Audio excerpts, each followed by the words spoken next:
Welcome back to Learning with a Difference News Headlines in English for 2nd January. And first of all, national news. Delhi saw massive traffic jams, long queues at metro stations on New Year. Women's panel received 28,811 complaints of crime against women in 2023. Ayodhya case judges decided to have judgment of the court, Chief Justice. India asked Pakistan to release 184 fishermen who have completed jail term. Dharavi Redevelopment Project hired global team for Mumbai Slum Master Plan. Ayodhya was more popular than hills or beaches on December 31, Oyo founder said. Easy to criticize process. Chief Justice on Judges Appointment System. Adani Energy Solutions won prestigious Global Sustainability Leadership Award. Now, some international news. Israeli Supreme Court strike down government's controversial legal reform.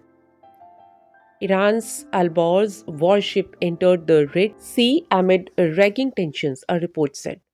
Pakistan election body accepted 22,711 candidate nominations for upcoming polls. Vladimir Putin said Russia will intensify strike on Ukraine as war rages. 2023 most violent year on record for Israeli settler attacks, a report said.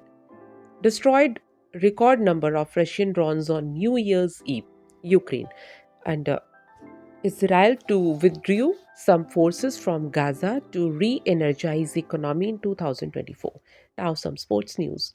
Hardworking humble blue tigers impressed newly appointed assistant coach Trevor Sinclair. Dominant Iga Swiatek sent Poland into United Cup quarter-finals. Now business related news. Asian stocks lacked New Year cheer in thin trading markets wrap. Oil rose as Iran warship entered Red Sea following both attacks. Government extended PLI for auto sector by a year. India's mineral output rose 13% in October. Government. Now, science related news. NASA marked New Year 2024 with stunning image of celestial fireworks and a plant compound effective inexpensive way to help people quit smoking, a study said. And that's all in news. Thank you.